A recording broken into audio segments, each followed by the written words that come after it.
एक गांव में गोपाल नाम का किसान रहता था।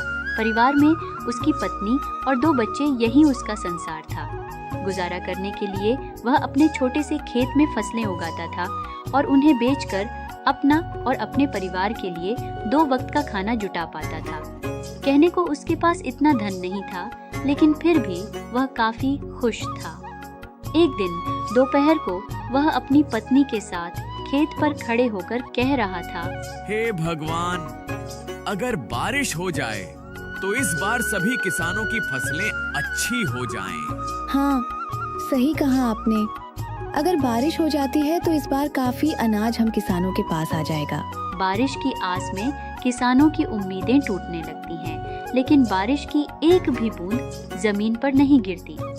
परिणाम यह होता है कि सभी किसानों की फसलें बर्बाद हो जाती हैं और सूखने लगती हैं। गोपाल की फसल भी पूरी तरह बेकार हो जाती है।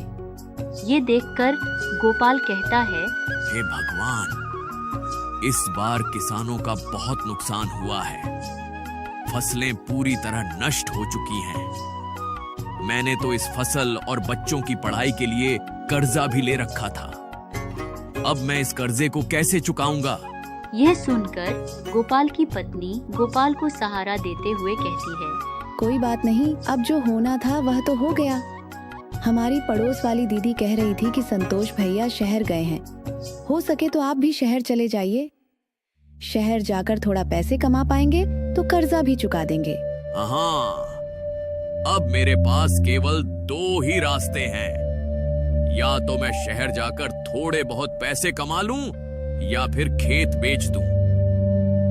लेकिन मैं खेत बेचना नहीं चाहता, क्योंकि हमारे पालन पोषण का यही एकमात्र सहारा है। बाद में गोपाल और उसकी पत्नी दोनों मिलकर गोपाल के शहर जाने को ही उचित समझते हैं। अगली सुबह गोपाल शहर जाने की तैयारी करता है। वह अपनी पत्नी से कहता है, सुनो, मैं खाली हाथ शहर जा रहा हूँ। कोशिश पूरी करूंगा कि कहीं अच्छा सा काम ढूंढ लूं और थोड़ा बहुत पैसा कमा लूं। जैसे ही कुछ पैसे हो जाएंगे, मैं तुम्हें खर्चे के लिए भिजवा दूंगा। आप मेरी और बच्चों की चिंता मत कीजिए। हमारा खर्चा ही कितना है, और फिर बाद में कुछ दिनों के लिए मैं मायके भी रह आऊंगी। आप अपना ध्यान रखिए और शहर जाकर पैसे कमाइए। गोपाल के जाते वक्त गोपाल की पत्नी उसे कुछ पैसे देती है। यह देखकर गोपाल कहता है, ये पैसे कहाँ से आए? मैंने थोड़ा करके ये पैसे जमा किए थे अपने बुरे वक्त के लिए। अब शायद इनका सही वक्त आ चुका है। ये लीजिए, रखिए। गोपाल थैला उठाता है, इसी में उन पैसों को रख लेता है और शहर के लिए रवाना हो जाता है। शहर पहुंचकर वह काम ढूंढना शुरू करता है, लेकिन पूरा दोपहर काम की तलाश करते करते वह थक जाता है, लेकिन काम नहीं मिलता है। उसके बाद वह एक बगीचे में जाकर पेड़ की छांव में बैठ जाता है। वहीं पास में 2 जेब कतरे आपस में बात कर रहे होते हैं। सुन बे चंगुल, 3 दिनों से कोई भी मुर्गा हाथ नहीं लगाया। लगता है इसके पास काफी माल है। इस बार खाली हाथ लौट कर नहीं आना है। सही कहा मालिक, आपकी निगाहें तो बहुत तेज हैं। चल, अब तारीफ करना बंद कर और काम पर लग जा।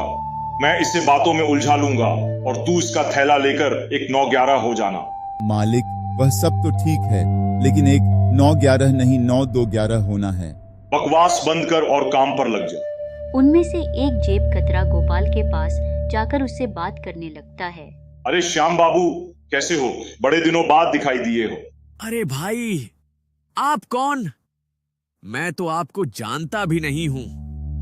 और मेरा नाम श्याम बाबू नहीं, मेरा नाम तो गोपाल है। अरे हाँ, तभी मैं कहूँ कि मैं तुम्हारा नाम भूल रहा हूँ। अच्छा, और बताओ क्या हाल है? अरे क्या बताऊं भैया, गांव से शहर आया हूं काम की तलाश में, लेकिन काम मिल नहीं रहा। अगर आप मुझे जानते हो तो मेरे लिए कोई काम ही बता दो। इन दोनों की बातचीत हो ही रही थी, तभी चंगुल गोपाल का थैला लेकर 9-2-11 हो जाता है। अरे भाई, लगता है पहचानने में गलती हो गई। चलो मैं चलता हूँ। अजीब लोग हैं शहर के। पहले खुद ही जान पहचान का दिखावा करते हैं और बाद में खुद ही अनदेखा करने लगते हैं। इतने में गोपाल की नजर अपने थैले की ओर पड़ती है, लेकिन वहां पर थैला न देखकर वह काफी निराश हो जाता है और कहने लगता है, शहर के लोग तो बड़ा ही निर्दय है, गरीब के थैले को भी नहीं छोड़ते। वह भगवान से प्रार्थना करता है कि वही उसकी मदद करे। इतने में गोपाल के पीछे से एक दर्द भरी आवाज आती है, बचाओ बचाओ। गोपाल उस आवाज को सुनते हुए पीछे मुड़ता है और देखता है कि वहाँ एक घायल व्यक्ति जमीन पर नीचे पड़ा हुआ है। उसके आसपास से लोग गुजर रहे हैं, लेकिन कोई भी उसे सहारा नहीं दे रहा है।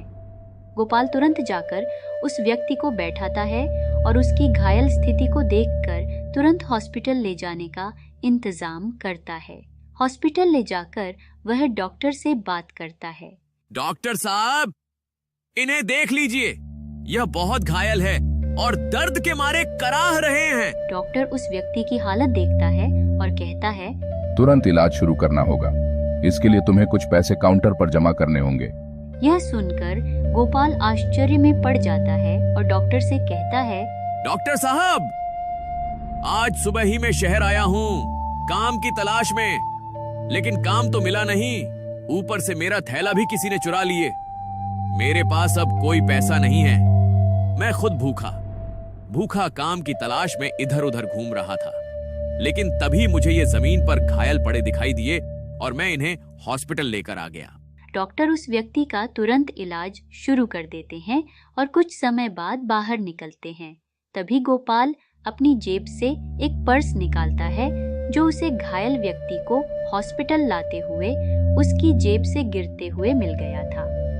वह उसे डॉक्टर को दिखाते हुए कहता है, यह लीजिए डॉक्टर साहब, यह इन्हीं का पर्स है। मैंने तो इसे खोला भी नहीं है, देख लीजिए, शायद इसमें पैसे हो।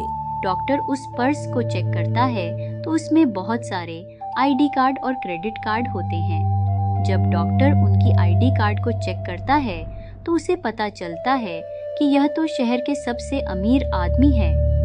वो तुरंत गोपाल से कहता है, अच्छा हुआ जो तुम इन्हें हॉस्पिटल लेकर आ गए।